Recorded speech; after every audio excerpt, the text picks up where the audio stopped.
नमस्कार। स्वागत है आप सबका राजनीति के इस अखाड़े में। मेरा नाम है अजय सितिया। मित्रों, आज हम बात करेंगे गठबंधनों की। भले ही भारतीय जनता पार्टी पिछली 2 बार से खुद बहुमत हासिल कर रही है, लेकिन यह बहुमत खुद के बूते पर नहीं है, क्षेत्रीय दलों से गठबंधन के बूते पर है। 89 के बाद जाति आधारित क्षेत्रीय पार्टियों का उभार हुआ है, जिस कारण क्षेत्रीय दलों से गठबंधन के बिना कोई राष्ट्रीय पार्टी जीत नहीं सकती। याद कीजिए, बेहतरीन सरकार देने के बावजूद 2004 में भारतीय जनता पार्टी इसलिए हार गई थी क्योंकि चुनाव से ठीक पहले उसके गठबंधन के 3 साथी उसे छोड़ गए थे। तमिलनाडु की डीएमके, बिहार की लोजपा और हरियाणा की आईएनएलडी।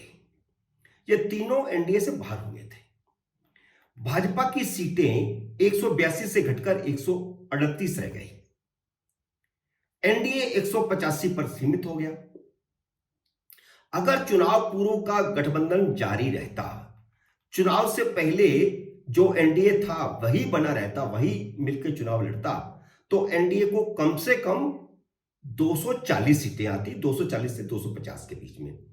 फिर 25-30 का जुगाड़ करना बहुत मुश्किल बात नहीं होती, सरकार आसानी से बन जाती। इसलिए लगातार 2 बार स्पष्ट बहुमत मिलने के बावजूद प्रधानमंत्री नरेंद्र मोदी 2004 वाली गलती नहीं करना चाहते। एनडीए को फिर से पुनर्जीवित करने और मजबूत करने की कोशिश शुरू हो गई है। मोदी सरकार ने पिछले 4.5 साल में विकास के अलावा भी बहुत से ऐसे काम किए हैं जो उसके कोर वोट बैंक को उसके साथ जोड़े रखने में सहायक होंगे, जैसे 370 का हटाया जाना और राम जन्मभूमि मंदिर का निर्माण, जिसका उद्घाटन भी चुनाव से पहले हो जाएगा। इसके अलावा इंफ्रास्ट्रक्चर और आर्थिक मोर्चे पर भी सरकार ने बेहतरीन काम किए हैं। लेकिन अगर विकास पर चुनाव जीते जाते तो 2004 में वाजपेयी सरकार हारती ही नहीं। दुनिया भर में मंदी के बावजूद वाजपेयी सरकार में ठीक ठाक विकास दर बनी हुई थी।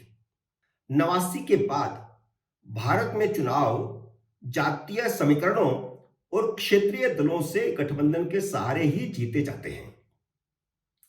यह बात कांग्रेस ने 2003 में सीख ली थी और भारतीय जनता पार्टी ने 2004 का चुनाव हारने के बाद सीखी।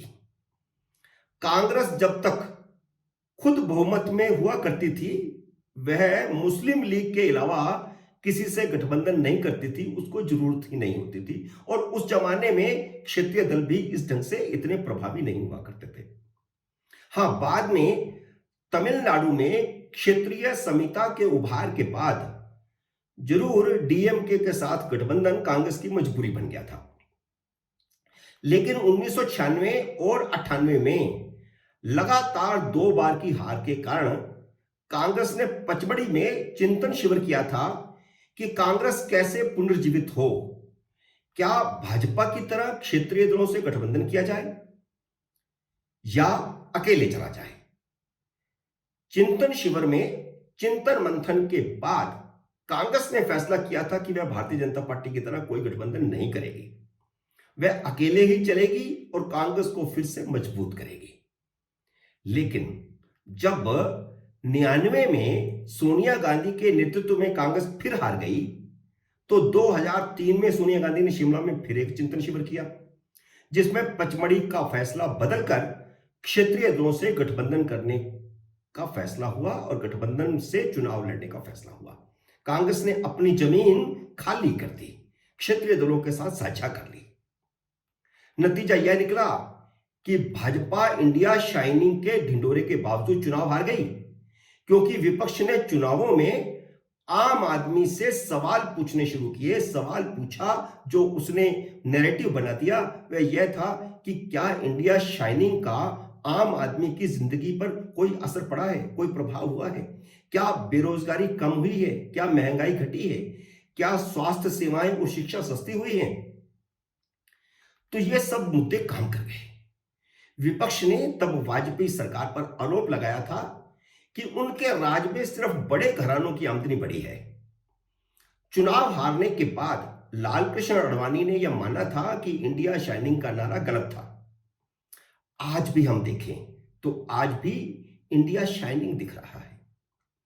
आज भी विपक्ष महंगाई और बेरोजगारी का मुद्दा उठा रहा है। आज भी राहुल गांधी अडानी की पूंजी कई हजार गुना बढ़ जाने का मुद्दा उठा रहे हैं। आज भी 2003 की तरह विपक्षी एकता हो रही है, जबकि एनडीए छोटा हो चुका है।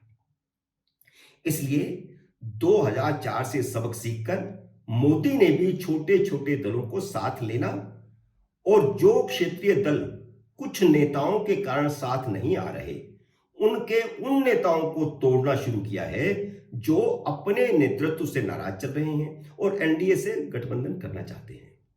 बिहार में उपेंद्र कुशवाहा और जीतन राम मांझी जेडीयू से टूट चुके हैं।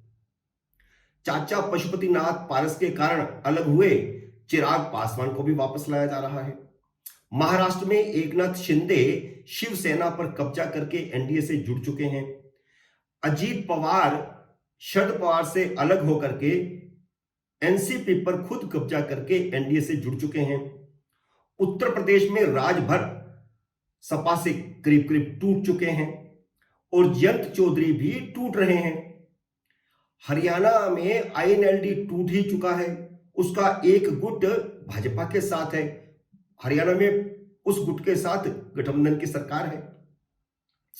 अकाली दल से बात चल रही है फिर से, और डीएमके से मुख्यमंत्री स्टालिन की बहन कन्नीमुरी भी अलग हो सकती है। सुना है वह भी स्टालिन से नाराज चल रही है।